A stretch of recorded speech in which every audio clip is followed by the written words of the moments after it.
Hello everyone. इस video में हम ग्राफ्स को डिस्कस करेंगे।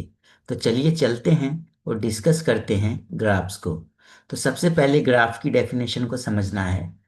तो जो ग्राफ है हमारा, इसको हम डिनोट करते हैं जी से। अब ग्राफ क्या होता है? ग्राफ जो होता है हमारा, वो दो सेट से मिलकर बनता है, जिसमें एक सेट होता है हमारा वी और एक सेट होता है ई। जो सेट V है हमारा, इसको हम बोलते हैं सेट ऑफ वर्टिसेस, या फिर हम इसको बोल सकते हैं सेट ऑफ नोड्स, या बोल सकते हैं हम सेट ऑफ पॉइंट्स। और जो सेट E है, इसको हम बोलते हैं सेट ऑफ एजेस, या फिर बोल सकते हैं सेट ऑफ लाइंस, या फिर बोल सकते हैं हम सेट ऑफ लिंक्स। तो दो सेट V और E से मिलकर एक हमारा ग्राफ बनता है G, जिसको हम डिनोट करते हैं G equal to V comma E से। ये हमारा होता है graph. Clear?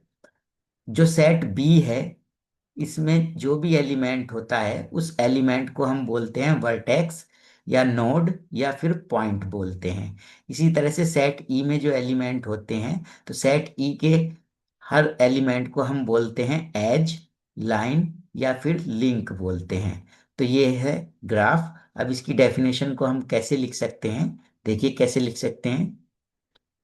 A graph G equal to V comma E consists of a finite set V and E. The set V is called a set of vertices or nodes or points, and set E is called the set of edges or lines or links। ठीक है? तो ये graph की definition है। अब इसका example देख लेते हैं। देखिए, ये हमारे पास एक ग्राफ है। तो इस ग्राफ में अगर हम देखें, तो जो सेट है हमारा सेट V, ये ग्राफ है G equal to V comma E, और इस सेट में अगर वर्टिसेस का जो सेट है हमारा, वो V है, और उसमें कितने एलिमेंट्स हैं, तो ग्राफ में अगर हम देखें तो एक ये जो नोड है हमारे, इस तरह से ये वर्टिसेस बोले जाते हैं। ये जो पॉइंट्स हैं, इनको हम वर्टिसेस बोलते हैं। तो देखिए ग्राफ में एक वर्टिसेस तो ये है V1, एक ये है आपका V2, एक ये V3 है, एक है ये यहाँ पर V4, और एक ये V5 है। और इसी तरह से ये 5 वर्टिसेस यहाँ पर हैं ग्राफ में। तो हम सेट V में जो एलिमेंट्स हो जाएंगे, वो क्या हो जाएंगे? V1, V2, V3, V4, V5। तो ये जो पॉइंट्स हैं हमारे, इन पॉइंट्स को हम बोलते हैं वर्टिसेस। क्लियर? तो ये वर्टिसेस हो गए ग्राफ में। अब एजेस की बात करते हैं। तो एजेस क्या होंगी?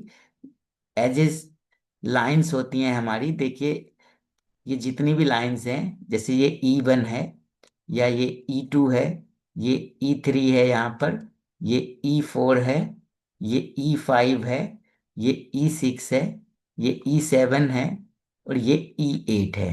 तो ये 8 लाइंस हैं ग्राफ में, यानी 8 एजेस हैं। तो सेट E को हम जो एजेस का सेट होता है, उसमें कितने एलिमेंट्स हो जाएंगे? उसमें 8 एलिमेंट्स हो जाएंगे। E1, E2, E3, E4, E5, E6, E7 और E8। क्योंकि ग्राफ में आपकी कितने वर्टिसेस हैं? नंबर ऑफ वर्टिसेस तो 5 हैं, नंबर ऑफ एजेस कितनी हैं? 8 हैं। तो यानी जो सेट बी है, उसमें आपके एलिमेंट 5 हैं, और सेट ई जो है, उसमें आपके एलिमेंट्स 8 हैं। क्लियर? तो ये ग्राफ था। अब चलते हैं नेक्स्ट। ग्राफ की कुछ बेसिक टर्मिनोलॉजी को हम समझते हैं। तो सबसे पहले समझते हैं सेल्फ लूप। किसी ग्राफ में जो है वो सेल्फ लूप क्या होती है? An edge having same initial and final vertex pair is called a self loop। देखिए, कोई भी एज जिसका इनिशियल और फाइनल वर्टेक्स जो होते हैं, वो सेम होते हैं, तो ऐसी एज को हम बोलते हैं सेल्फ लूप। जैसे अभी हमने एक ग्राफ बनाया था, तो इस ग्राफ, ये हमारा ग्राफ था। इस ग्राफ में अगर हम देखें सेल्फ लूप, तो सेल्फ लूप सबसे पहले तो ये आपको समझना है कि सेल्फ लूप जो होती है वो एक एज ही होती है। तो इस ग्राफ में कितनी एज थी हमारी? 8 एज हैं। अब इस इन 8 एज में से हमें ये देखना है क्या कोई सेल्फ लूप है या नहीं है। तो देखिए E8 को अगर आप देखें तो E8 जो है ये B5 से, ये जो वर्टेक्स है B5 इससे स्टार्ट हुई है और B5 पर ही एंड हो गई है। तो यानी ये जो E8 है आपकी, ये आपकी सेल्फ लूप है। क्लियर? देखिए, और ये जो E1 है ये सेल्फ लूप नहीं है, क्योंकि E1 किस किस से, इसका इनिशियल वर्टेक्स क्या है? B4, और फाइनल वर्टेक्स क्या है? B3। तो दोनों वर्टेक्स जो हैं वो अलग अलग हैं। यहाँ पर B4 है और ये B3 है, तो ये B3 और B4 को लिंक कर रही है E1।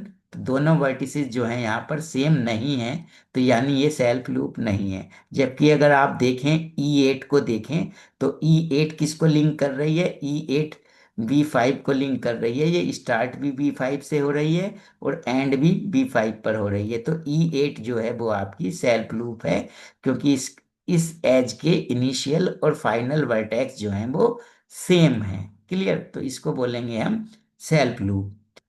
अब नेक्स्ट समझते हैं। नेक्स्ट है पैरेलल एज।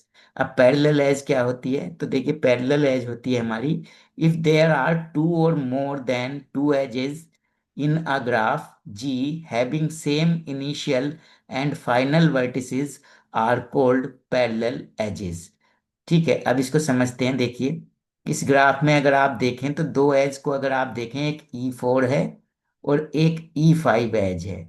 तो E4 जो एज है उसका इनिशियल वर्टेक्स क्या है? V1 है, और इसका फाइनल वर्टेक्स क्या है? V2 है। यानी E4 जो है वो V1, इस तरह से आप देख सकते हैं, E4 जो है V1 वर्टेक्स और V2 वर्टेक्स के बीच में ये E4 एज है। इसी तरह से अगर आप E5 एज को देखें तो E5 एज भी B1 और V2 वर्टिसेस के बीच को लिंक करती है। यानी B1 से V2 के बीच में ही क्या एज है आपकी? E5 एज है। तो अगर आप देखें तो जो E4 एज है इसके इनिशियल वर्टेक्स और फाइनल वर्टेक्स क्या है? B1 B2। और जो E5 है इसके इनिशियल और फाइनल वर्टेक्स भी क्या है? B1 B2। तो ऐसी अगर कोई एज है तो इन एज को बोलते हैं हम पैरेलल एज। क्लियर? तो E4 और E5 जो हैं वो पैरेलल एजेस हैं ग्राफ में। क्लियर? अब नेक्स्ट चलते हैं।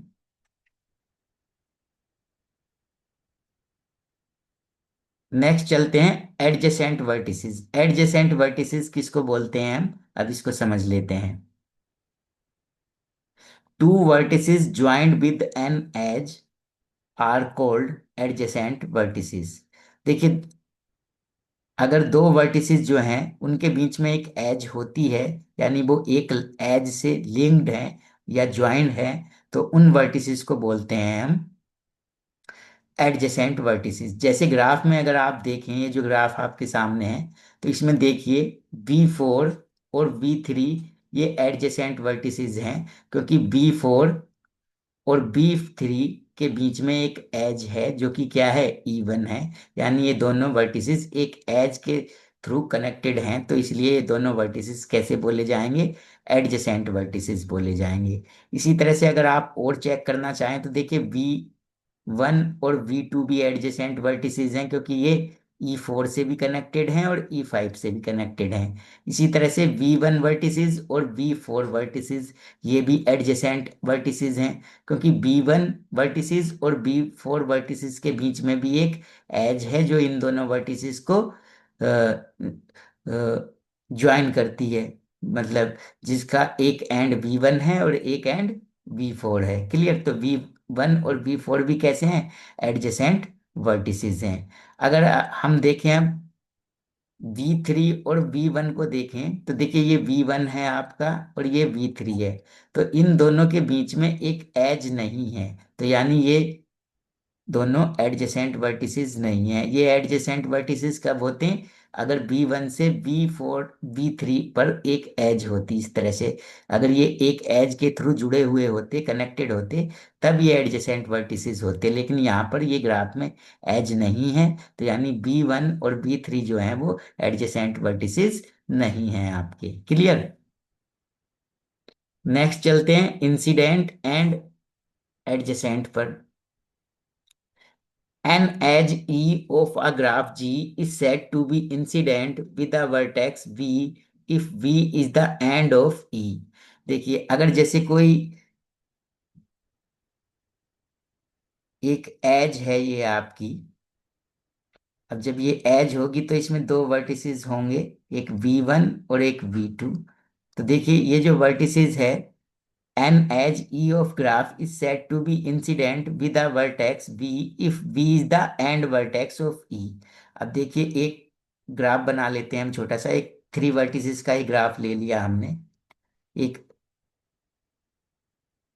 ये हमने एक ग्राफ बना लिया जिसमें थ्री वर्टिसेस हैं, V1 V2 V3, और एज हैं E1 E2। क्लियर। तो अब देखना है हमें, बात करनी है इंसिडेंस की और एडजेसेंट की। तो जो इवन एज है ये इंसिडेंट बोली जाएगी हमारी B1 वर्टिसिस पर और B2 वर्टिसिस पर। क्यों? क्योंकि E1 का एक एंड पॉइंट तो V1 है, यानी अगर E1 का एंड पॉइंट V1 है तो B1 पर भी ये क्या होगी, इंसिडेंट बोली जाएगी। और E1 का एक एंड पॉइंट अगर V2 भी है तो कहने का मतलब ये जो एज है वो B2 पर भी इंसिडेंट बोली जाएगी। इसी तरह से E2 जो एज है आपकी वो किस किस पर इंसिडेंट है, B1 और V3 पर इंसिडेंट है। और E2 जो एज है आपकी वो E2 एज V2 पर इंसिडेंट नहीं है। क्यों नहीं है? क्योंकि E2 एज का कोई भी एंड पॉइंट, दोनों में से कोई भी एंड पॉइंट B2 को टच नहीं करता है, यानी ये B2 पर इंसिडेंट नहीं है। तो ये था इंसिडेंट की एज जो है वो इंसिडेंट कब बोली जाती हैं। क्लियर। अब बात करते हैं एडजेसेंट की। Any two non-parallel edges EI and EJ are said to be adjacent if EI and EJ are incident with common vertex B। अब इसको समझ लीजिए आप, एक ग्राफ ले लीजिए आप फिर से। एक ये हमने ग्राफ बनाया B1 V2 और एक ये है V3। थ्री वर्टिसेस हैं इस ग्राफ में और दो एजेस बना लेते हैं हम, एक E1 और एक E2। अब E1 एज और E2 एज जो हैं आपस में कैसी बोली जाएंगी, ये बोली जाएंगी एडजेसेंट। कब एडजेसेंट बोली जाएंगी? सबसे पहली बात तो ये पैरेलल एज नहीं होनी चाहिए, नॉन पैरेलल एज होनी चाहिए। तो पैरेलल तो तब होती जब इन दोनों के एंड पॉइंट सेम होते, लेकिन वो तो अलग अलग है। इसका V1 और V2 है और इसका E2 का V2 और V3 है। ठीक है, तो पैरेलल एज तो है नहीं है। अब ये इंसिडेंट किसी कॉमन वर्टेक्स पर कब बोली जाएंगी, are said to be adjacent with a common vertex B.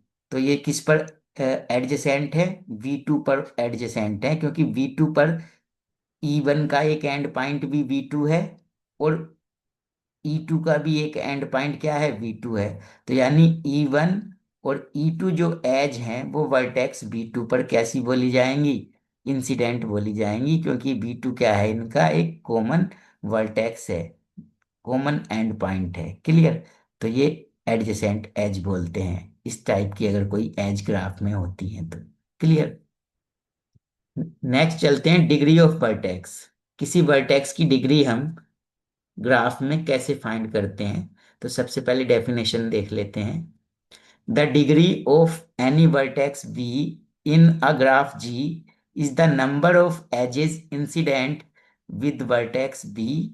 Each self loop is counted twice for degree of vertex. The degree of vertex is always a positive number denoted by degree of V, और इस तरह से denote कर सकते हैं आप, इसको read करेंगे डिग्री ऑफ वर्टेक्स B, या फिर ऐसे भी डिनोट कर सकते हैं डिग्री ऑफ वर्टेक्स B। तो इस तरह से इसे डिनोट करते हैं, अभी इसकी डेफिनेशन को समझेंगे हम। Clear. The minimum and maximum degree of vertices in a graph G are denoted by delta G and delta G। देखिए मिनिमम डिग्री को किसी ग्राफ में हम डिनोट करते हैं स्मॉल डेल्टा G से, और मैक्सिमम डिग्री को डिनोट करते हैं कैपिटल डेल्टा जी से। क्लियर। अब डिग्री को समझते हैं हम, क्या होती है डिग्री। देखिए डिग्री क्या होती है किसी वर्टेक्स की, एक एग्जाम्पल से समझ लेते हैं। सपोज हमारे पास ये ग्राफ है। इस ग्राफ में हमारे पास जो वर्टिसेस हैं वो कितने हैं? V1 है, V2 है, V3 है, V4 है, V5 है और V6 है। तो ये 6 जो हैं वर्टिसेस हैं हमारे पास इस ग्राफ में। क्लियर। अब हम एजेस का भी नेम दे देते हैं। यहाँ पर इस एज को हम बोल देते हैं E1, इसको बोल देते हैं E2, इसको बोल देते हैं E3, ये E4 हो जाएगी और ये एज हो जाएगी हमारी E5। क्लियर। तो ये 5 एजेस हैं और 6 वर्टिसेस हैं ग्राफ में हमारे। अब किसी वर्टेक्स की डिग्री कैसे डिफाइन होती है उसको हमें देखना है। जैसे वर्टेक्स B1 की डिग्री अगर आपको फाइंड करनी है तो सबसे पहले आपको ये देखना पड़ेगा कि इस B1 वर्टेक्स पर कितनी एज इंसिडेंट है, यानी कितनी एज का एंड पॉइंट B1 है। तो अगर आप देखें B1 किन किन एज का एंड पॉइंट है, तो E3 जो एज है ये भी B1 को टच कर रही है, यानी इसका एंड पॉइंट भी B1 है। और E5 जो एज है इसका एंड पॉइंट भी B1 है, क्योंकि B1 को टच कर रही है E5 भी। और E2 एज जो है इसका एंड पॉइंट भी B1 है। तो यानी कितनी एज इंसिडेंट हो रही हैं B1 पर 3 एज इंसिडेंट हो रही हैं, एक तो E3, एक E5 और एक E2। तो यानी B1 की जो डिग्री होगी वो 3 हो जाएगी। क्लियर। तो हम लिख सकते हैं degree of B1 equal to 3। Clear. इसी तरह से हम अब नेक्स्ट वर्टेक्स है हमारा V2। तो इस V2 की डिग्री फाइंड करेंगे तो V2 पर कितनी एज इंसिडेंट हैं? एक तो E4 भी V2 पर इंसिडेंट है और एक E3 B2 पर इंसिडेंट है। तो B2 की डिग्री कितनी हो गई? 2 हो गई, क्योंकि 2 एजेस इस पर इंसिडेंट हैं। तो B2 की डिग्री हो गई हमारी 2। क्लियर। अब देखिए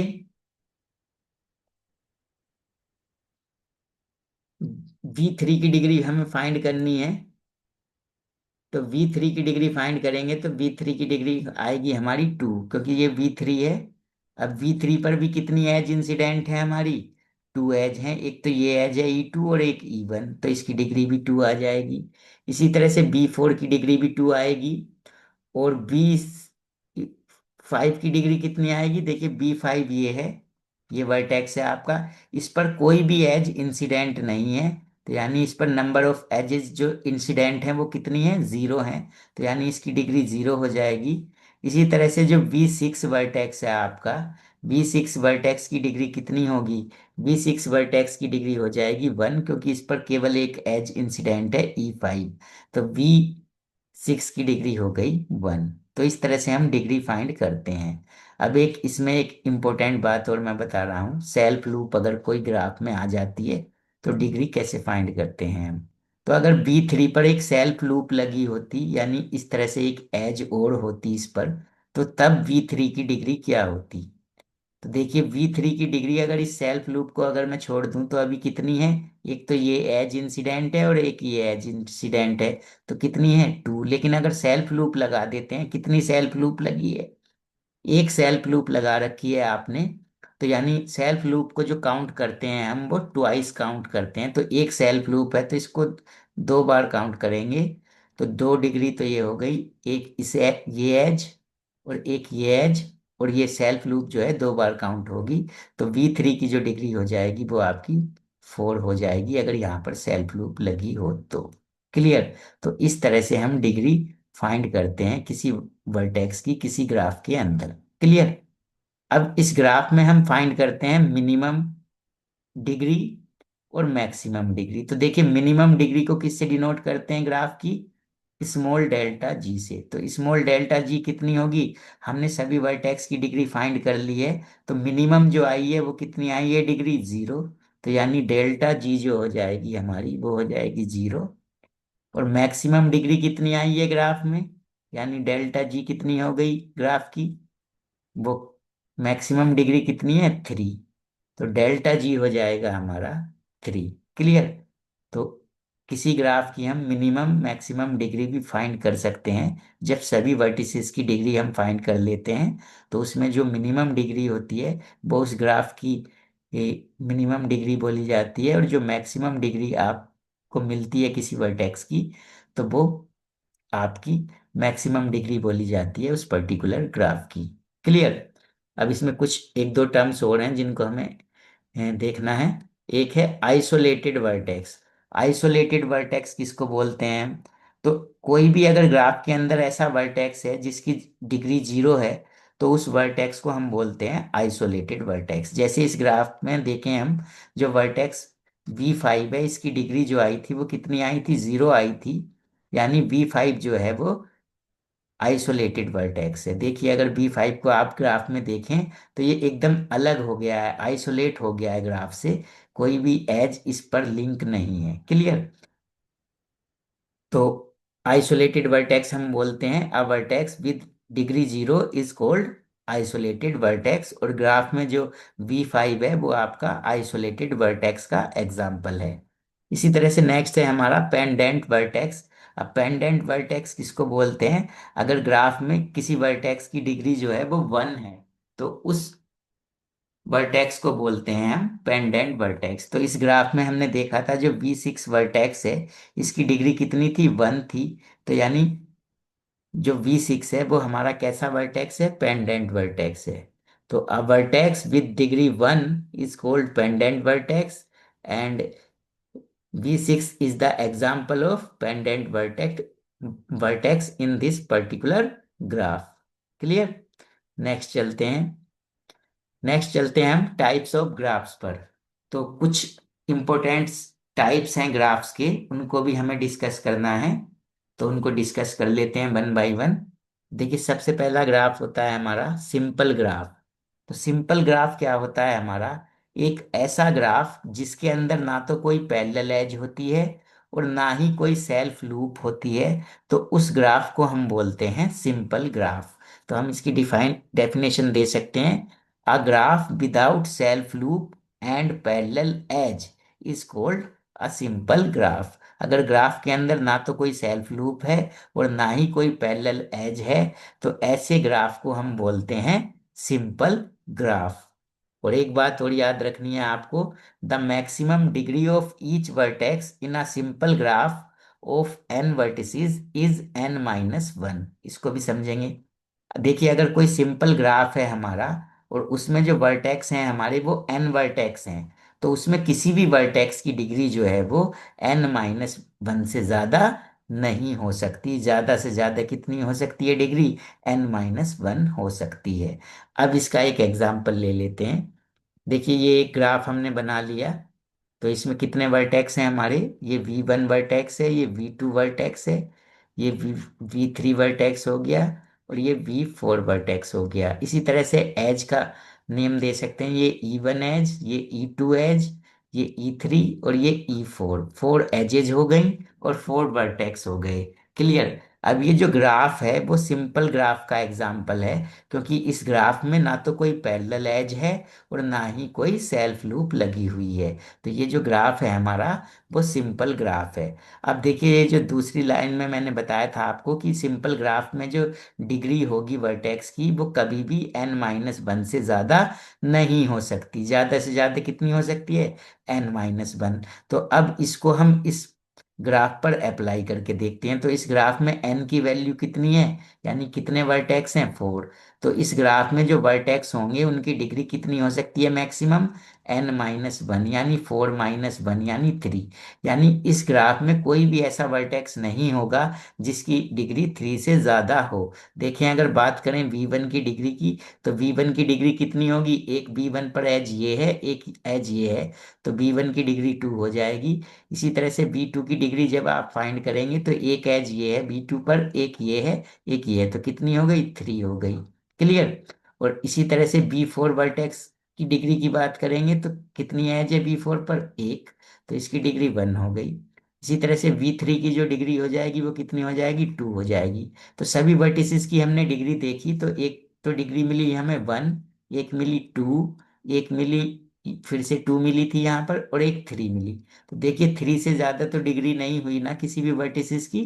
क्लियर। तो इसलिए हम बोल सकते हैं कि जो सिंपल ग्राफ होता है हमारा, अगर उसमें n वर्टिसेस हैं तो उनमें जो वर्टिसेस की डिग्री है वो n-1 से ज्यादा नहीं हो सकती। तो ये बात आपको याद रखनी है। आगे कुछ थ्योरम जब हम प्रूव करेंगे तो उसमें ये आपको काम में आएगी। Clear.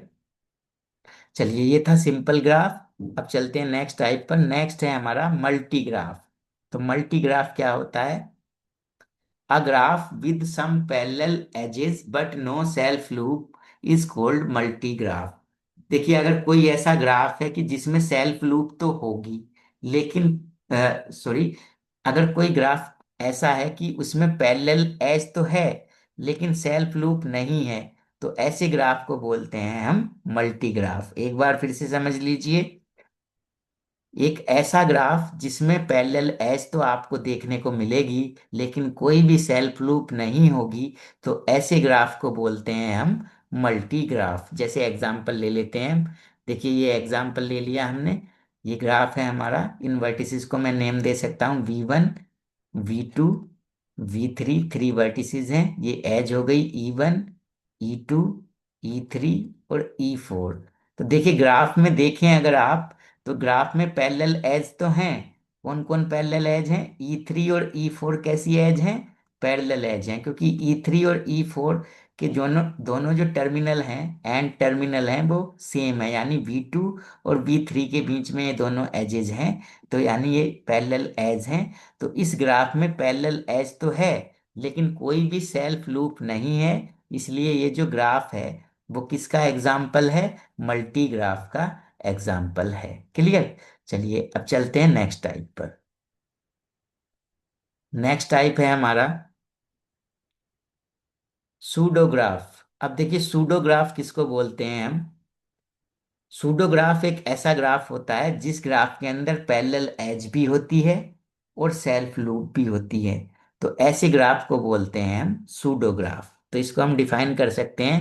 A graph with self loop and parallel edge is called a pseudograph. अगर कोई ग्राफ ऐसा है जिसमें पैरेलल एज भी है और सेल्फ लूप भी है, दोनों चीजें कंटेन करता है वो अपने अंदर, तो वो सूडोग्राफ बोला जाता है। फॉर एग्जांपल ये एक ग्राफ देखिए आप। तो इस ग्राफ में देखिए एक तो सेल्फ लूप है, ये सेल्फ लूप है, और ये दोनों पैरेलल एज भी हैं। सेल्फ लूप और पैरेलल एज दोनों एग्जिस्ट करती हैं ग्राफ में। तो यानी ये किस ग्राफ का एग्जाम्पल है? ये सूडोग्राफ का एग्जाम्पल है। क्लियर।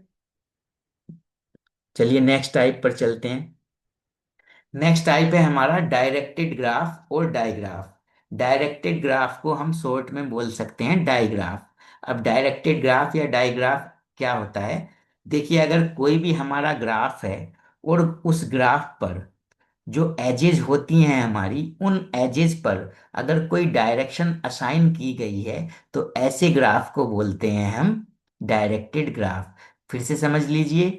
अगर किसी ग्राफ में ग्राफ में जितनी भी एजेस हैं, उन सभी एजेस पर अगर एक डायरेक्शन असाइन होती है, तो उस ग्राफ को बोलते हैं हम डायरेक्टेड ग्राफ।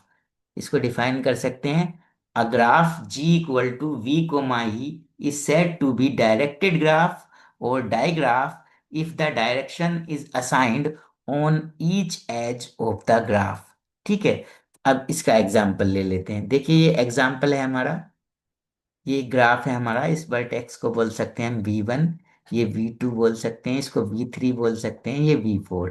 इसी तरह से एजेस को नेम दे सकते हैं आप। ये E1 एज है, ये E2 एज है, और एक ये E3 एज है, और ये एक E4 एज है। तो 4 एजेस हैं ग्राफ में और 4 वर्टिसेस हैं। ठीक है। अब ये जो ग्राफ है हमारा वो डायरेक्टेड ग्राफ का एग्जाम्पल है, क्योंकि हर एक एज पर एक डायरेक्शन शो हो रही है। देखिए ये डायरेक्शन शो हो रही है कि E1 जो एज है वो B1 से V2 की साइड है, V2 पर डायरेक्टेड है। इसी तरह से E4 जो एज है वो B2 से V3 पर डायरेक्टेड है। इसी तरह से E2 जो एज है वो B1 वर्टेक्स से V4 पर डायरेक्टेड है। इसी तरह से E3 जो एज है वो V4 से V3 पर डायरेक्टेड है। तो कहने का मतलब ग्राफ की सभी एजेस पर एक डायरेक्शन असाइंड है। तो इसका मतलब ये जो ग्राफ है वो डायरेक्टेड ग्राफ का एग्जाम्पल है। क्लियर।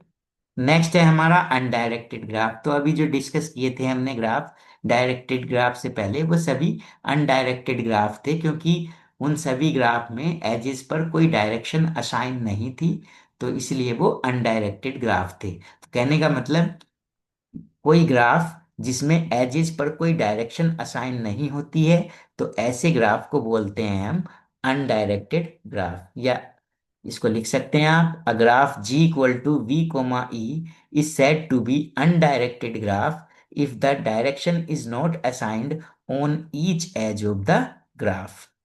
फॉर एग्जाम्पल ये ग्राफ देख लीजिए। तो इस ग्राफ में जो भी एजेस हैं, उन एजेस पर कोई डायरेक्शन असाइन नहीं की गई है। तो ये जो ग्राफ है वो किसका एग्जाम्पल है? अनडायरेक्टेड ग्राफ का एग्जाम्पल है। क्लियर। नेक्स्ट चलते हैं नल ग्राफ। नल ग्राफ किसको बोलते हैं? देखिए, नल ग्राफ एक ऐसा ग्राफ होता है जिसमें वर्टिसेस तो होते हैं लेकिन उसमें कोई भी एज नहीं होती है। तो ऐसे ग्राफ को बोलते हैं हम नल ग्राफ। क्लियर। कि वर्टिसेस तो होंगे लेकिन एजेस नहीं होंगी, तो ऐसे ग्राफ को बोलेंगे हम null graph. A graph G equal to V comma E having no edges is called null graph. In the null graph E equal to 5। देखिए, जो ग्राफ होता है हमारा, उसको हम किससे रिप्रेजेंट करते हैं? जी इक्वल टू वी कोमा ई से। तो वी तो होता है सेट ऑफ वर्टिसेस और ई होता है सेट ऑफ एजेस।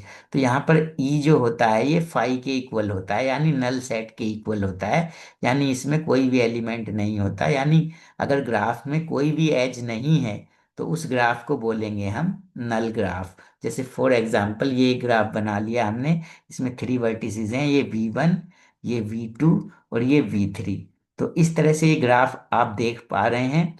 इस ग्राफ में कोई भी एज नहीं है, तो ये किसका एग्जाम्पल है? नल ग्राफ का एग्जाम्पल है। जैसे आप स्टार्स को देखते हो स्काई में, तो वो कैसा ग्राफ नजर आता है आपको? नल ग्राफ का एग्जाम्पल होता है वो। क्लियर। तो ये नल ग्राफ था। नेक्स्ट है आपका ट्राइबल ग्राफ। ट्राइबल ग्राफ क्या होता है? ट्राइबल ग्राफ को समझ लेते हैं। A graph with one vertex and no edges is called a trivial graph. कहने का मतलब एक ऐसा ग्राफ जिसमें वर्टेक्स तो एक ही होगा, सिंगल वर्टेक्स होगा, और कोई भी एज नहीं होगी, तो ऐसे ग्राफ को हम बोलते हैं ट्राइबल ग्राफ। ठीक है। जैसे एग्जाम्पल के लिए हमने ये ग्राफ बना लिया, इसमें एक वर्टिसेस है V1, और वर्टिसेस तो V1 है लेकिन इसमें कोई भी एज नहीं है।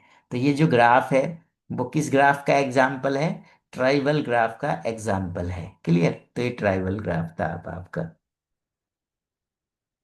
नेक्स्ट है आपका कंप्लीट ग्राफ, या फिर हम इसको बोलते हैं फुल ग्राफ। एग्जाम में आ चुका है, इसकी डेफिनेशन आ चुकी है, इंपॉर्टेंट है कि कंप्लीट ग्राफ को डिफाइन करने को पूछा गया है आपसे एग्जाम में 2020-21 सेशन में। तो कंप्लीट ग्राफ क्या होता है इसको समझना है हमें। A simple graph in which every vertex is adjacent with other vertices is known as a complete graph। देखिए, सबसे पहली बात तो ये है कि जो कंप्लीट ग्राफ होता है वो सिंपल ग्राफ होता है। सिंपल ग्राफ मतलब ना तो उसमें पैरेलल एज होती हैं और ना ही उसमें कोई सेल्फ लूप होती है। तो पहली कंडीशन तो ये होती है कि कोई भी ग्राफ कंप्लीट ग्राफ कब होगा? कि वो सिंपल ग्राफ होना चाहिए, यानी उसमें पैरेलल एज और सेल्फ लूप नहीं होनी चाहिए। दूसरी बात क्या है? कि दूसरी बात उसमें यह है कि उसमें जो वर्टेक्स होगा, अगर कोई पर्टिकुलर वर्टेक्स है तो वो बाकी वर्टिसेस से क्या होना चाहिए? एडजेसेंट होना चाहिए। क्लियर। तो इसकी डेफिनेशन सिंपल है। क्या वो लिख सकते हैं आप? A simple graph in which every vertex is adjacent with other vertices is known as a complete graph. ठीक है। अब एग्जांपल ले लेते हैं। और कंप्लीट ग्राफ को हम किससे डिनोट करते हैं? के एन से डिनोट करते हैं। अगर के एन का मतलब है हमारा कंप्लीट ग्राफ कितने वर्टिसेस के साथ में? एन वर्टिसेस के साथ में। अगर कोई एन वर्टिसेस का ग्राफ जो है वो कंप्लीट ग्राफ है तो उसे हम के एन से डिनोट करते हैं। तो इसमें एन जो होता है वो होता है हमारा नंबर ऑफ वर्टिसेस। अब इसका एग्जाम्पल देखते हैं। तो देखिए एक एग्जाम्पल देखेंगे उससे पहले हम इसमें एक फॉर्मूला और आपको याद रखना है कि कंप्लीट ग्राफ में नंबर ऑफ एजेस कितनी होती हैं। The number of edges in a complete graph, अगर कोई कंप्लीट ग्राफ है आपका के एन, तो उसमें नंबर ऑफ एजेस फाइंड करने का क्या फॉर्मूला है, वो होता है अगर एन वर्टिसेस हैं आपके ग्राफ में तो एजेस हो जाएंगी n into n minus one by two. तो इतनी एजेज होती हैं किसी कंप्लीट ग्राफ में के एन में। क्लियर? तो ये फॉर्मूला आपको याद रखना है। क्लियर? देखिए अब एग्जाम्पल्स पर चलते हैं। देखिए सबसे पहले हमने एक ये ग्राफ ले लिया, इस ग्राफ को हमने बोल दिया, इस ग्राफ में कितने वर्टिसेस हैं, एक ही वर्टिसेस है, बी वन बोल सकते हैं हम।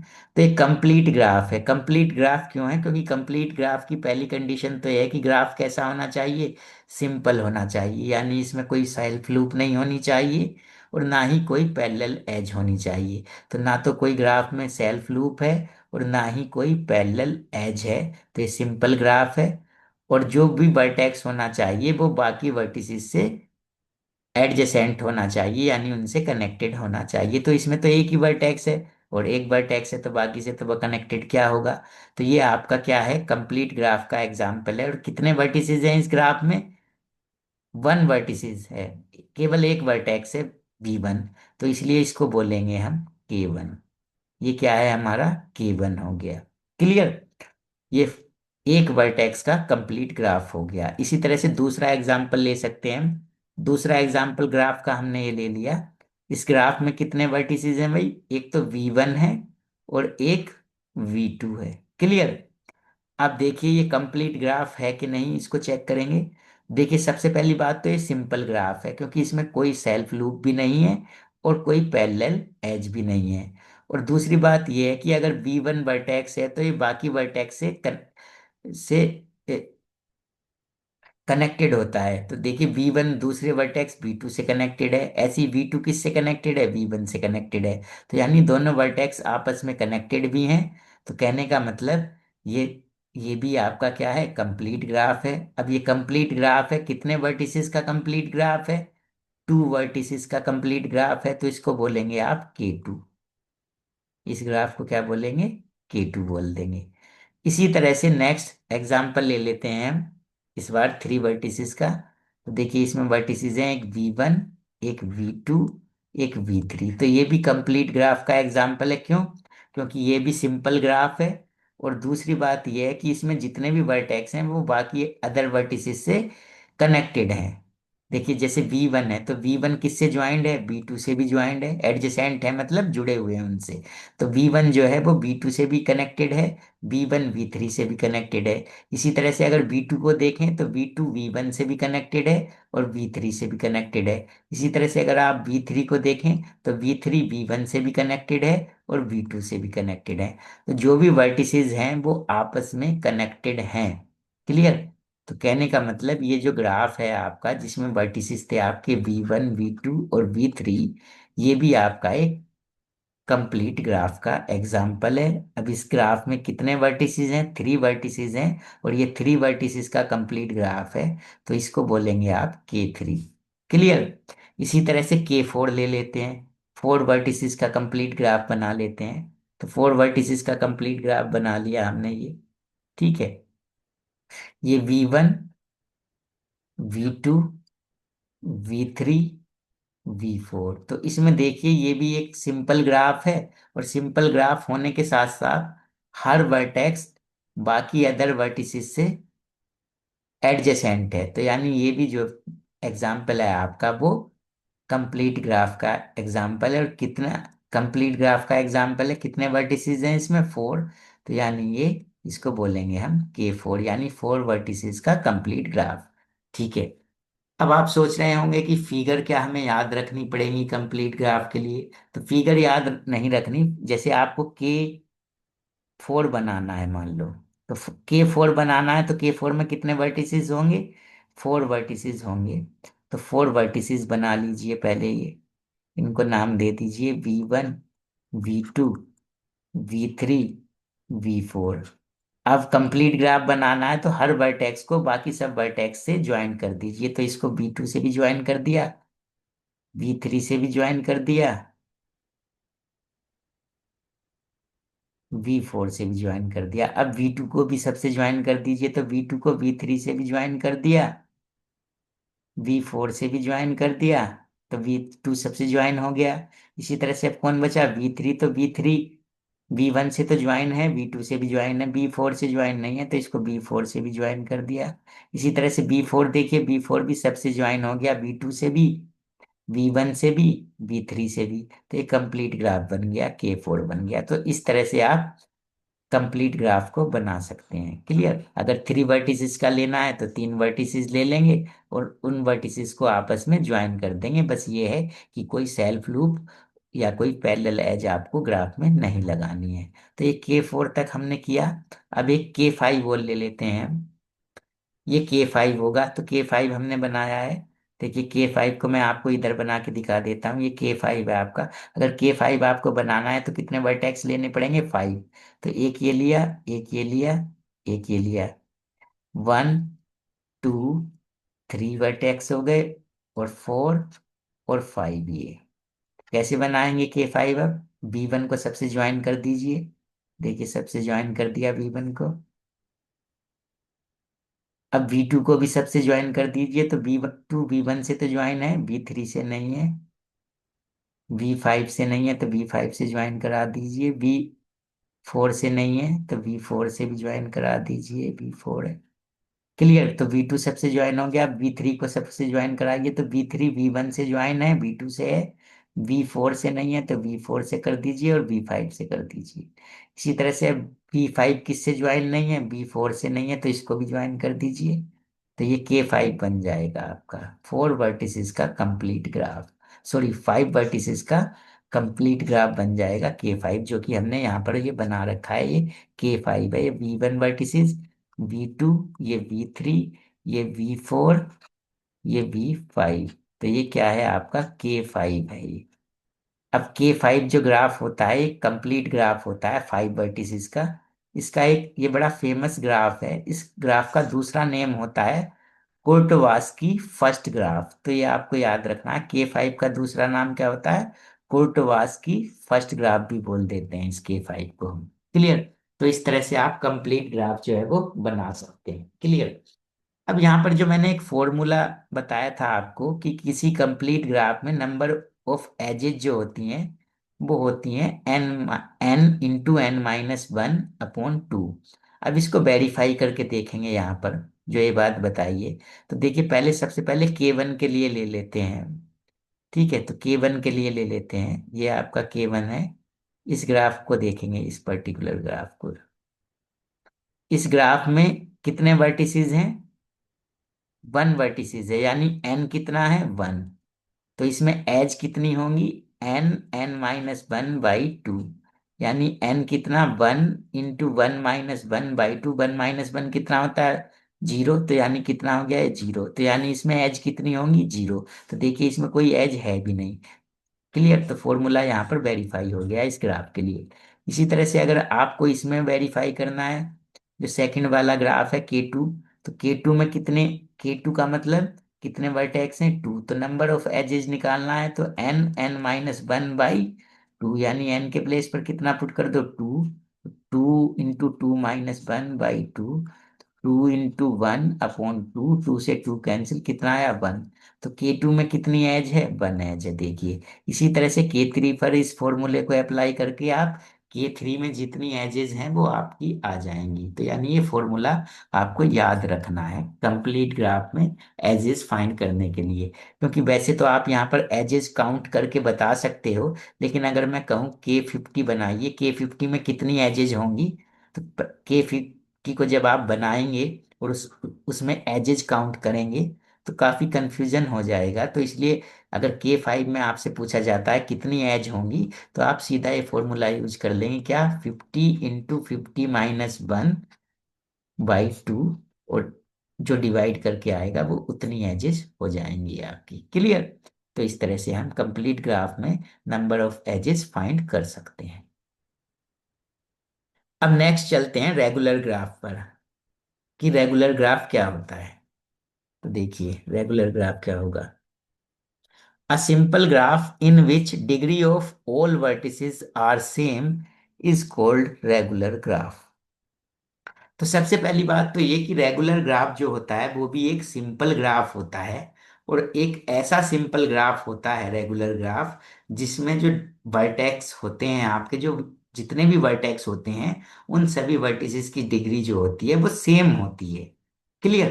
तो यानी आप बोल सकते हैं कि एक ऐसा सिंपल ग्राफ जिसमें वर्टिसेस की जो डिग्री होती हैं वो सभी वर्टिसेस की डिग्री इक्वल होती हैं, तो उस सिंपल ग्राफ को बोलते हैं हम regular graph. Clear. if each vertex has degree r in a regular graph then it is called r regular। अब इस बात को समझना है। देखिए अगर कोई रेगुलर ग्राफ है और उस रेगुलर ग्राफ में सभी वर्टिसेस की डिग्री अगर कितनी है, r है, तो उस ग्राफ को बोलते हैं हम आर रेगुलर ग्राफ। क्लियर। अब देखिए एग्जांपल ले लेते हैं इसका। एक ये एग्जांपल ले लिया हमने रेगुलर ग्राफ का। तो ये जो ग्राफ है हमारा इसमें दो वर्टिसेस हैं, एक तो V1 और एक V2। अब ये रेगुलर ग्राफ क्यों है, क्योंकि एक तो ये सिंपल ग्राफ है। सबसे पहली बात तो रेगुलर ग्राफ कैसा होना चाहिए, सिंपल ग्राफ होना चाहिए। उसके बाद सभी वर्टिसेस की डिग्री उसमें सेम होनी चाहिए। तो V1 की डिग्री कितनी है, V1 की डिग्री जो है यहाँ पर 1 है। V1 की डिग्री कितनी है, 1 है, क्योंकि V1 पर कितनी एज इंसिडेंट है, V1 पर कितनी एज आ रही है, एक ही तो एज है ये। तो कहने का मतलब V1 की जो डिग्री है वो 1 है। क्लियर। इसी तरह से V2 की डिग्री अगर आप देखेंगे तो V2 की डिग्री भी कितनी है, वो भी 1 है, क्योंकि V2 पर भी तो एक ही एज है ये। क्लियर। तो दोनों वर्टिसेस की जो डिग्री है, डिग्री ऑफ V1 वो किसके इक्वल है, डिग्री ऑफ V2। तो ग्राफ में जितने भी वर्टेक्स हैं उन सभी की डिग्री कैसी है, सेम है। तो ऐसे ग्राफ को क्या बोलोगे आप, रेगुलर ग्राफ बोलोगे। तो ये जो ग्राफ है ये किसका एग्जाम्पल है, रेगुलर ग्राफ का एग्जाम्पल है। अब इसको जैसे अगर डिग्री सभी वर्टिसेस की आर होती है तो इसको बोलते हैं हम आर रेगुलर। तो इसमें वर्टिसेस की डिग्री कितनी है, 1, तो इस ग्राफ को बोलेंगे हम 1 रेगुलर ग्राफ। 1 रेगुलर ग्राफ, एक ग्राफ कैसा है, 1 रेगुलर ग्राफ है। चलिए नेक्स्ट एग्जांपल ले लेते हैं। इस बार हमने ये एग्जांपल ले लिया, नेक्स्ट एग्जांपल ले लिया।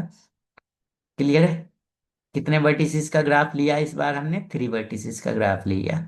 एक वर्टिसेस तो ये है V1, एक ये V2 है, एक ये V3 है। क्लियर। अब ये जो ग्राफ है वो रेगुलर ग्राफ है, क्योंकि एक तो ये सिंपल ग्राफ है, क्योंकि इसमें कोई भी सेल्फ लूप नहीं है और ना कोई पैरेलल एज है। उसके बाद सभी वर्टिसेस की जो डिग्री है वो सेम है। देखें अगर आप इस V1 की डिग्री अगर आप देखें, डिग्री ऑफ V1, तो V1 पर कितनी एज है, एक ये तो दो एज हैं, तो यानी इसकी डिग्री 2 हो गई। इसी तरह से डिग्री ऑफ अगर V2 की बात करें तो V2 पर कितनी एज है, एक तो ये एज है V2 पर, एक ये एज है, तो इसकी डिग्री भी कितनी हो गई, 2 हो गई। इसी तरह से डिग्री ऑफ V3 अगर आप देखें तो इसकी डिग्री भी कितनी एज है V3 पर, एक तो ये एज है और एक ये एज इंसिडेंस है, तो ये 2 डिग्री V3 की हो गई। तो सभी वर्टिसेस की डिग्री कैसी हो गई, इक्वल हो गई, सेम हो गई। तो यानी ग्राफ जो हो गया वो आपका रेगुलर ग्राफ हो गया। अब इस ग्राफ को क्या बोलेंगे आप, 2 रेगुलर ग्राफ बोलेंगे, क्योंकि इस रेगुलर ग्राफ में सभी वर्टिसेस की डिग्री जो है वो 2 है। क्लियर। इसी तरह से नेक्स्ट एग्जाम्पल ले लेते हैं एक। ये एग्जाम्पल ले लिया हमने। ये एक ग्राफ है हमारा जिसमें कितने वर्टिसेस हैं, हाँ 4 वर्टिसेस हैं, V1 V2, ये V3 ले लीजिए और ये V4 ले लीजिए। तो देखिए ग्राफ जो है वो सिंपल ग्राफ है, कोई भी सेल्फ लूप नहीं है, ना कोई पैरेलल एज है, और सभी वर्टिसेस की डिग्री जो है वो भी सेम है। चेक कर सकते हैं आप। देखिए V1 की डिग्री देखनी है तो ये V1 वर्टेक्स है, कितनी एज है इस पे, 1 2 3, तो V1 की डिग्री कितनी है, 3। इसी तरह से V2 की डिग्री कितनी है, 1 2 3 एज है, तो 3। इसी तरह से डिग्री ऑफ V3 कितनी है, इसकी डिग्री हो जाएगी आपकी 1 2 3, तो इसकी डिग्री भी 3। इसी तरह से डिग्री ऑफ V4 कितना है? 1 2 3, तो इसकी डिग्री भी कितनी है? 3। तो सभी वर्टिसेस की जो डिग्री है वो सेम है, तो रेगुलर ग्राफ है, और सबकी डिग्री जो है वो 3 है, तो इस ग्राफ को बोल सकते हैं आप 3 रेगुलर ग्राफ। ये 3 रेगुलर ग्राफ का एग्जाम्पल है। क्लियर? नेक्स्ट चलते हैं, काफी इंपॉर्टेंट डेफिनेशन है बाईपार्टाइटी ग्राफ। बाईपार्टाइटी ग्राफ ज्यादातर एग्जाम में पूछा जाता है, लगभग हर साल आता है एग्जाम में ये डिफाइन करने को, तो बहुत ध्यान से आपको समझना है कि बाईपार्टाइटी ग्राफ क्या होता है। क्लियर? तो सबसे पहले डेफिनेशन देखेंगे। A graph G equal to V comma E is called a bipartite graph if its vertex set V can be partitioned into two non-empty disjoint sets V1 and V2 in such a way that every edge E belongs to E has its one end point in V1 and another end in V2। Clear? तो अभी ये definition आपको ऐसा लग रहा होगा कि याद करने में काफी टफ है, लेकिन अभी जब मैं एग्जांपल से इसको समझाऊंगा और फिर से डेफिनेशन बताऊंगा कि कैसे आपको लिखना है, तो तब आप इसको बड़े इजीली लिख पाएंगे। क्लियर? तो देखिए, इसको एक एग्जांपल से समझते हैं पहले बाईपार्टाइटी ग्राफ को। देखिए, एक ग्राफ हमने ले लिया ये इस तरह से, ये ग्राफ है हमारा G equal to V comma E, और इसमें कितने वर्टिसेस हैं? हमारे 5 वर्टिसेस हैं, V1 V2 V3 V4 और V5। क्लियर?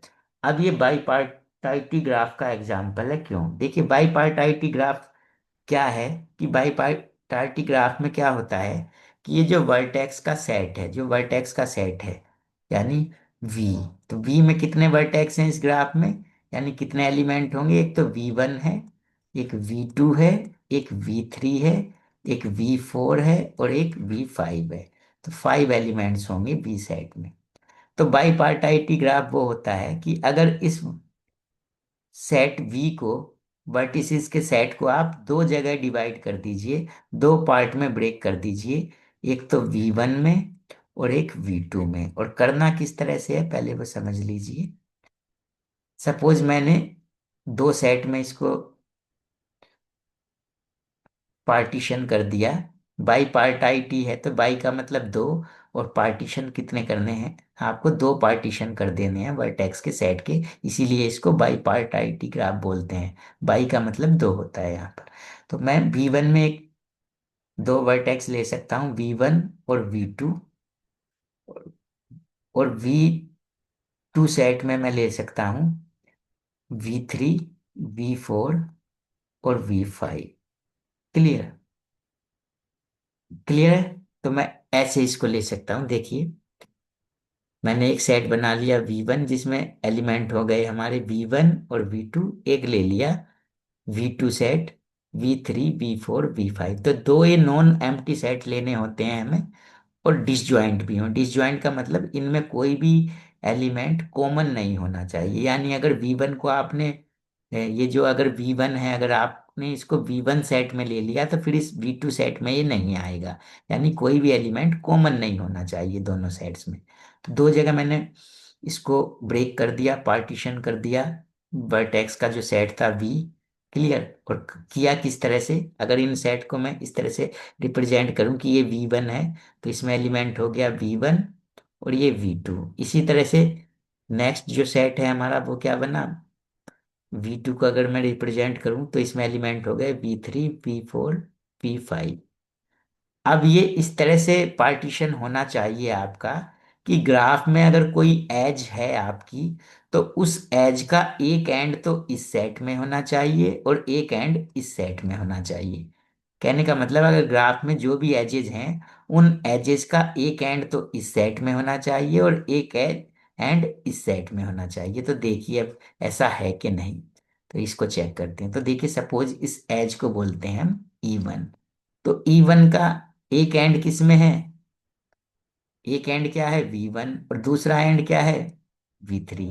तो ये V1 है और ये क्या है V3 है।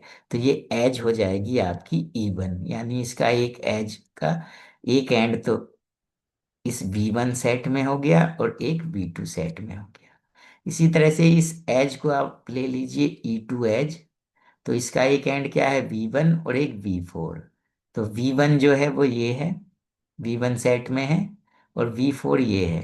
तो यानी ये जो एज है किस किस के बीच में है, V1 और V4 के बीच में। ये आपकी E2 हो गई। तो यानी इस एज का भी आपने एंड देखा। तो एक एंड V1 सेट में है और एक एंड V2 सेट में है। इसी तरह से अब आपकी नेक्स्ट एज बचती है ये E3। तो E3 का एक एंड है आपका V2 और एक V4। तो V2 इधर इस सेट में है और V4 ये है। तो ये आपकी एज हो गई E3, जिसका एक एंड V2 है और एक एंड V4 है। इसी तरह से नेक्स्ट एज है आपकी E4। इसका एक एंड है V2 और नेक्स्ट है एक एंड है आपका V5। तो V2 ये है आपका, और V2 और V5 के बीच में ये एज है आपकी E4। क्लियर। तो कहने का मतलब ये बाईपार्टाइटी ग्राफ क्यों है, क्योंकि इस ग्राफ का जो वर्टेक्स का सेट है V, वो ऐसे दो वर्टेक्स के सेट में आप पार्टीशन कर सकते हो जिसमें उस ग्राफ की जो भी एजेज हैं उनका एक एंड तो इस सेट में हो और एक एंड इस सेट में हो। तो इसलिए ये बाईपार्टाइटी ग्राफ है। अब इसकी डेफिनेशन को अगर आप समझेंगे तो अब आपको समझ में आ जाएगा क्या। A graph G equal to V comma E is called a bipartite graph if its vertex set V can be partitioned into two non-empty disjoint set V1 and V2। यानी कहने का मतलब अगर कोई ग्राफ है आपका G, इस graph में जो वर्टेक्स का सेट है, अगर ये दो non empty disjoint set V1 और V2 में पार्टीशन हो सकता है, किस तरह से कि एवरी एज की ग्राफ की हर एक एज जिसका एक एंड तो किस में होना चाहिए V1 में होना चाहिए और दूसरा एंड V2 में होना चाहिए। तो ऐसे ग्राफ को बोल सकते हैं आप बाईपार्टाइटी ग्राफ। क्लियर। अच्छा, अब आप सोच रहे होंगे कि ये तो आपने, अगर इसका ये एग्जाम्पल पर्टिकुलर एग्जाम्पल हमें याद नहीं रहा तो हम एग्जाम में एग्जाम्पल कैसे देंगे। ये भी सोच रहे होंगे आप कि क्या ये ग्राफ हमें याद करना पड़ेगा एग्जाम्पल के लिए, इस ग्राफ को याद करना पड़ेगा। तो याद नहीं करना पड़ेगा। एग्जाम्पल अगर आपको देना है तो वो कैसे देना है मैं बता देता हूँ। जैसे एक तो ये बाईपार्टाइटी ग्राफ का ये एग्जाम्पल हो गया।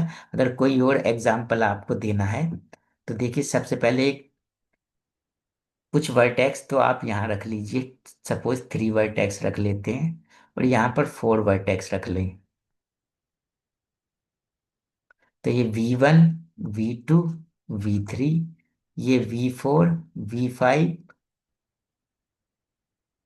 V6, V7। तो 7 वर्टिसेस का ग्राफ अगर आपको बनाना है तो देखिए कैसे बनेगा। तो 3 नीचे रख लीजिए और 4 ऊपर रख लीजिए। तो इस तरह से हो गए। अब बस एजेस को इस तरह से लगाइए कि एक एंड तो उसका इस सेट में हो और एक एंड इस सेट में हो। इस तरह से एजेस को लगाना है आपको। क्लियर। तो देखिए मैं लगा सकता हूँ। एक एज ये हो गई, एक एज ये हो गई, एक इससे लगा सकते हैं। क्लियर। और एक ये इससे लगा सकते हैं। तो ये बाईपार्टाइटी ग्राफ हो गया। क्लियर।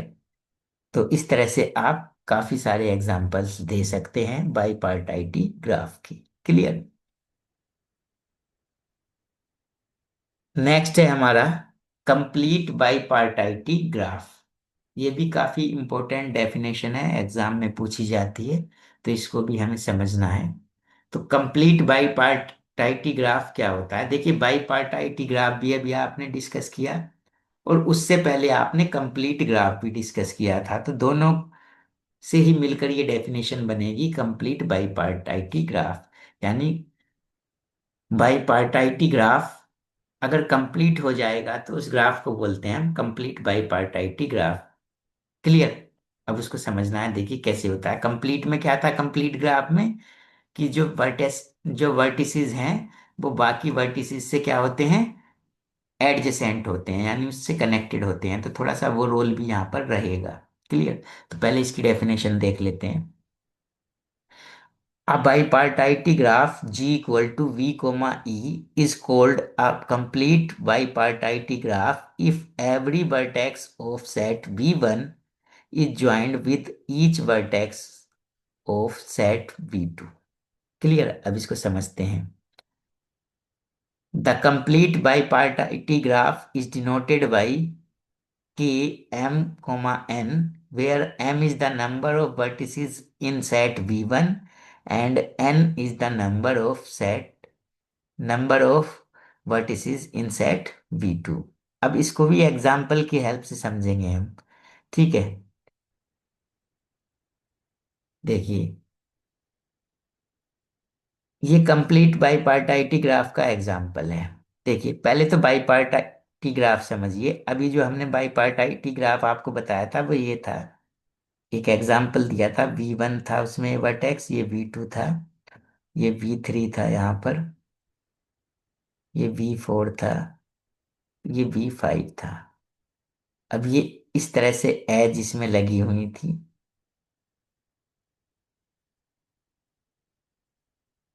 तो कंप्लीट, ये बाईपार्टाइटी ग्राफ था, क्योंकि इस ग्राफ में जो वर्टेक्स सेट है आपका, उसमें कितने एलिमेंट हैं, V3, उसमें कितने एलिमेंट हैं, 5, यानी V1, V2, V3, V4 और V5।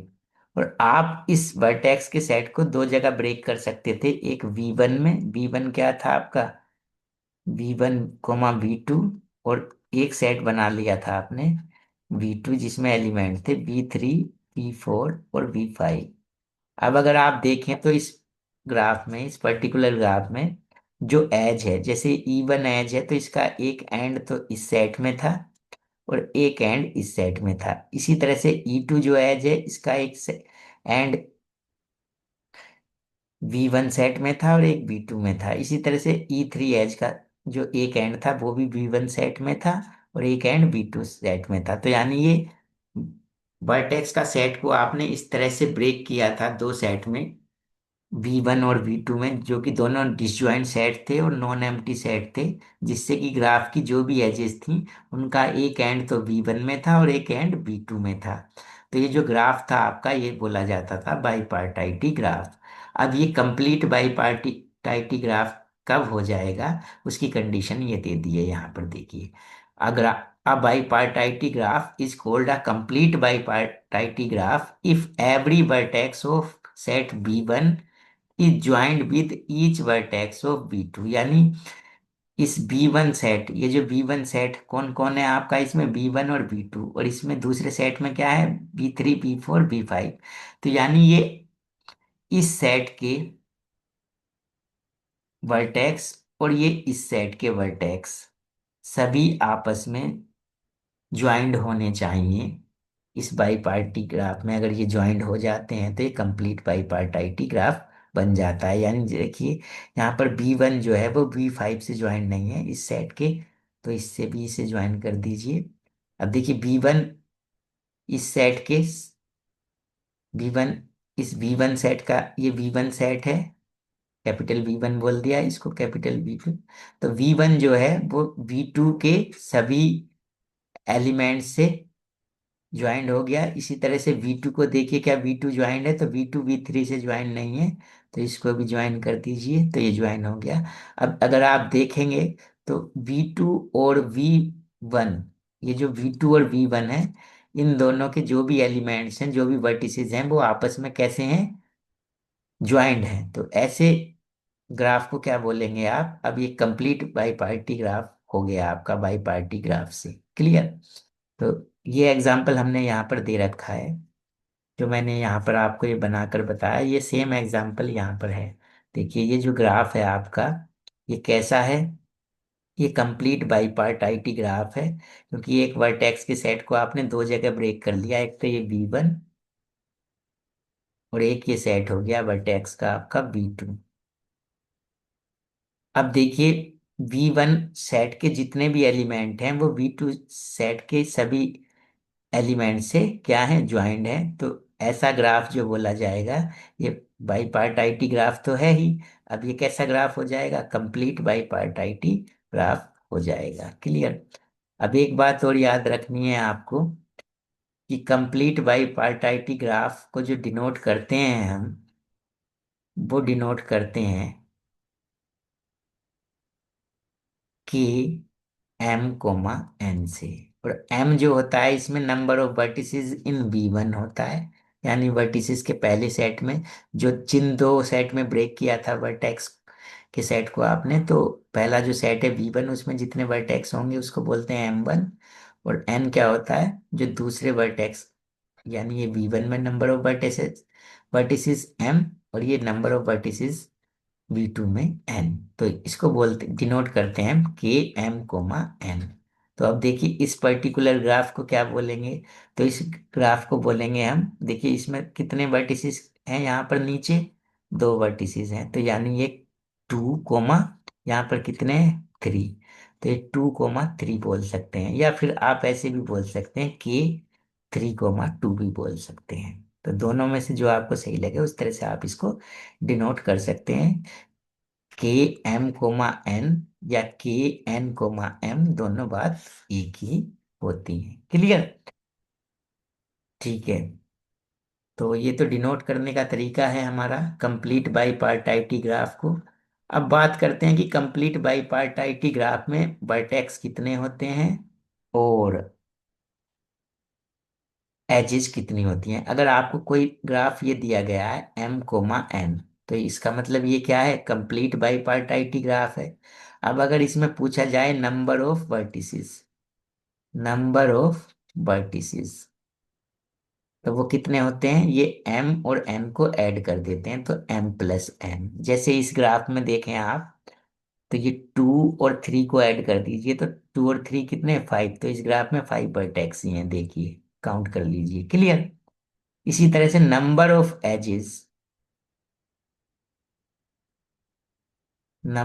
एजेस कितना होता है, नंबर ऑफ एजेस होता है इसमें, इन M और N को मल्टीप्लाई कर दीजिए, तो M × N क्या होती है, नंबर ऑफ एजेस होती हैं। जैसे इस ग्राफ में आपसे पूछा जाए कि 2, 3 ग्राफ में कितनी एजेस होंगी, तो 2 × 3 6 एजेस होंगी। आप यहाँ पर काउंट करके भी देख सकते हैं, 6 ही एजेस होंगी। तो ये था आपका कंप्लीट बाईपार्टाइटी ग्राफ। ठीक है। अब कुछ प्रॉब्लम्स ले लेते हैं और उनको डिस्कस करते हैं। देखिए सबसे पहले अब आपको क्वेश्चन दे रखा है, ड्रॉ द ग्राफ K2, 5। सबसे पहले तो आपको एक ग्राफ बनाना है K2, 5, और फिर आपको बताना है how many edges in this graph, कि इस ग्राफ में कितनी एजेस हैं। तो देखिए सबसे पहले तो आपको ये समझ लेना है, इस नोटेशन को देख कर ही, K2, 5, यानी ये किस टाइप का ग्राफ है, KM, N। और ये ग्राफ किसका रिप्रेजेंटेशन होता है, कंप्लीट बाईपार्टाइटी ग्राफ का एग्जाम्पल रिप्रेजेंटेशन होता है। तो यानी ये कंप्लीट बाईपार्टाइटी ग्राफ आपको बनाना है। तो कैसे बनेगा K2, 5, तो 2 वर्टेक्स आप नीचे ले लीजिए यहाँ पर, ये V1, ये V2, और 5 ऊपर ले लीजिए, V 1, 2, 3, 4, 5, 5 वर्टिसेस ऊपर ले लिए, तो अब इनका नेम दे देंगे। तो V1, V2 हो गया, ये हो गया V3, V4, V5, V6 और V7। अब क्या कर दीजिए, इनके बीच में एजेस को इस तरह से लगाइए कि एक एज एज का एक एंड तो इन V1, V2 जो सेट है, ये जो सेट है इस सेट में हो, और एक एज इसका एंड जो है वो इस सेट में हो, इन ऊपर वाले वर्टिसेस में।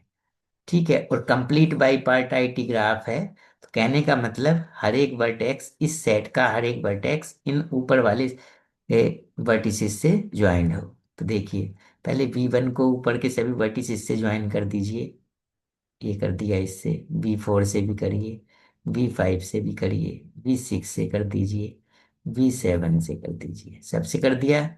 इसी तरह से V2 को सबसे कर दीजिए अब आप, ये V2 को V3 से कर दिया, V2 को V4 से, V2 को V5 से, V2 को V6 से, और V2 को V7 से। क्लियर? तो ये सभी से ज्वाइन हो गए, तो ये ग्राफ बन गया आपका क्या? इस ग्राफ को बोलेंगे आप K2,5। क्लियर? ये कंप्लीट बाई पार्टाइटी ग्राफ है। अब इसमें आपको बताना है how many edges in the graph. अगर देखिए वो वर्टिसेस भी पूछता है आपसे, तो मैं वर्टिसेस भी बता देता हूँ। Number of vertices, number of vertices बताया था मैंने K m, N में, कि इन दोनों को ऐड कर देते हैं m+n।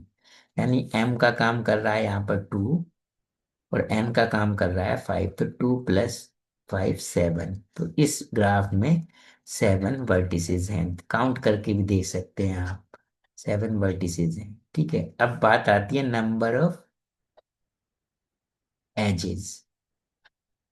नंबर ऑफ एजेस का फॉर्मूला है, अगर कोई K m, N ग्राफ है, तो उसमें नंबर ऑफ एजेस होती हैं m×n। तो m का वर्क कर रहा है 2, n का वर्क कर रहा है 5, तो 5×2 = 10। तो इस ग्राफ में कितनी एजेस होंगी?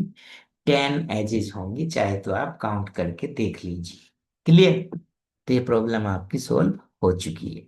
चलिए नेक्स्ट क्वेश्चन पे चलते हैं। नेक्स्ट क्वेश्चन है आपका, how many edges in K7 and K3,3। देखिए इसमें ग्राफ को बनाना नहीं है, हमें केवल एजेस का नंबर बताना है। तो देखिए यहाँ पर सॉल्यूशन करेंगे। तो देखिए सबसे पहले हमें K7 को देखना है। अब K7 किसका रिप्रेजेंटेशन होता है? कम ये तो मैंने बताया था, Kn होता है कंप्लीट ग्राफ, और Km, N होता है कंप्लीट बाईपार्टाइटी ग्राफ का। तो Kn किसका एग्जाम्पल है? Kn is a complete graph, complete graph है ये। और कितने वर्टिसेस का? With vertices 7। ये K7 जो है, कितने वर्टिसेस का कंप्लीट ग्राफ है? 7 का, क्योंकि Kn अगर होता है तो वो कंप्लीट ग्राफ होता है n वर्टिसेस का। तो यहाँ पर n का जो वर्क करेगा वो आपका क्या करेगा? 7 करेगा। अब इसमें नंबर ऑफ एजेस बतानी है आपको, तो number of edges, edges in K7 equal to, अब देखिए K7 कौन सा है? Kn में मैंने फॉर्मूला क्या बताया था? दोनों के लिए अलग अलग फॉर्मूला हैं एजेस फाइंड करने का। इसके लिए Kn का अलग है, और Km, N अलग है। तो Kn में बताया था नंबर ऑफ एजेस फाइंड करने के लिए मैंने N(n−1/2)। तो ये फॉर्मूला लगा देंगे, N(n−1/2)। तो n का काम कौन कर रहा है? 7। तो 7 × 7 - 1/2, तो ये आया 7 × 6/2। 2 से 6 गया 3, तो 7×3 = 21। तो इस ग्राफ में कितनी एजेज होंगी? 21 एजेज होंगी। क्लियर? तो ये तो K7 में हुआ। अब बात कर लेते हैं K3,3। ये कौन सा ग्राफ है? कंप्लीट बाईपार्टाइटी ग्राफ है। तो यानी number of edges in K3,3। तो इसमें कितनी होंगी? अगर देखिए Km, N होता है तो इसमें एजेस कितनी होती हैं? मैंने बताया था, ये आपके सामने लिखी हुई है m×n। तो यानी m×n, यानी m का वर्क कर रहा है 3 और n का वर्क भी 3। तो इसमें नंबर ऑफ एजेस हो जाएंगी आपकी 9। क्लियर? चलिए लास्ट क्वेश्चन और देख लेते हैं। तो लास्ट क्वेश्चन है हमारा, compare bipartite and complete bipartite graph. Compare bipartite and complete graph with example. तो दोनों ही ग्राफ को मैं बता चुका हूं आपको, तो अभी बताया है आपको, तो वहां से देखकर आप इसको लिख लेंगे। बस इसमें जो सेकंड पार्ट है उसको मैं बता देता हूं। अब क्या है सेकंड पार्ट में, कि ड्रॉ K3,4 एंड K5। तो देखिए सबसे पहले हमें ड्रॉ क्या कर लेना है? K3,4 को ड्रॉ कर देना है। तो कैसा ग्राफ है? कंप्लीट बाईपार्टाइटी ग्राफ है। ठीक है, तो थ्री वर्ट यहाँ पर थ्री है तो थ्री वर्टिसेस को आप नीचे लिख लेंगे। वन टू थ्री वर्टिसेस ले लिए, और फोर वर्टिसेस को ऊपर ले लेंगे। One two three, four vertices ये ले लिए, इनका नाम दे दीजिए थ्री, ये four, five, six, seven. Total vertices कितने हो गए? सेवन। अब एक सेट ये ले लेंगे V1, एक सेट ये V2 हो जाएगा, जिसमें ये ऊपर वाले सभी वर्टिसेस हैं और V1 में नीचे वाले सभी वर्टिसेस हैं। अब V1 के सभी वर्टिसेस को V2 के सभी वर्टिसेस से ज्वाइन करा देंगे, तो ये ग्राफ बन जाएगा आपका। तो बन कर दीजिए ज्वाइन, V1 को V4 से कर दिया, V1 को V5 से कर दिया, V1 को V6 से, V1 को V7 से कर दिया। क्लियर? इसी तरह से V2 को V सब से कर दीजिए, V2 को V4 से किया, V2 को V5 से कर दिया, V2 को V6 से कर दिया, V2 को V7 से कर दिया। इसी तरह से V3 को कर दीजिए, V3 को V4 से, V3 को V5 से भी किया, V3 को V6 से कर दिया, और V3 को V7 से कर दिया। तो ये K3, 4 बन गया। अगर इसमें नंबर ऑफ एजेस फाइंड करना है तो कितनी हो जाएंगी? 3, 4, 12 हो जाएंगी। क्लियर? वो हालांकि पूछा नहीं गया है। नेक्स्ट ग्राफ है आपका K5। तो K5 कैसा ग्राफ होता है? कंप्लीट ग्राफ होता है। कितनी वर्टिसेस का? 5 वर्टिसेस का, जो कि मैंने अभी आपको बताया भी था और इसका नेम भी बताया था कि बड़ा फेमस ग्राफ होता है, इसको बोलते हैं हम कोर्टवाज की फर्स्ट ग्राफ। तो देखिए, इसको कंप्लीट ग्राफ बनाना है तो इसमें क्या करेंगे? 5 वर्टिसेस ले लेते हैं हम। एक तो V1, ये V2, ये V3 ले लिया, ये V4 हो गया, ये V5 हो गया। अब कर देखते क्या है, कंप्लीट ग्राफ है क्योंकि K5, तो इसमें सभी वर्टिसेस को बाकी सभी वर्टिसेस से ज्वाइन कर देते हैं। पहले V1 को सबसे ज्वाइन कर दीजिए, कर दिया, चलिए ये कर देते हैं। V1 को सभी से ज्वाइन कर दिया, अब V2 को कर दीजिए। तो V2 V1 से तो है, V3 से नहीं है, V4 से नहीं है तो V4 से ज्वाइन करिए, V5 से नहीं है तो V5 से ज्वाइन कर दीजिए। अब बचा B3, B3 B1 और B2 से तो है, B5 से नहीं है, इससे कर दीजिए, B4 से नहीं है तो इससे कर दीजिए। अब B3 को सबसे ज्वाइन कर दिया, B4 पर आते हैं तो B4 B2 से भी है, B1 से भी है, B3 से भी है, B5 से नहीं है तो B5 से भी कर दीजिए। अब देखिए, B5 सबसे होना चाहिए तो B5 भी सबसे ज्वाइन हो चुका है। तो ये ग्राफ है आपका K5, 5 वर्टिसेस का कंप्लीट ग्राफ। इसमें नंबर ऑफ एजेस कैसे फाइंड करते हैं कंप्लीट ग्राफ में? ये फॉर्मूला होता है n(n-1/2)। तो अगर इसमें फाइंड करना है तो n का वर्क करेगा 5, तो 5 - 1/2 यानी 5 इंटू कितना? 2, 10 एजेस आ जाएंगी इसमें। क्लियर? तो आज की वीडियो में इतना काफी है। Thanks for watching.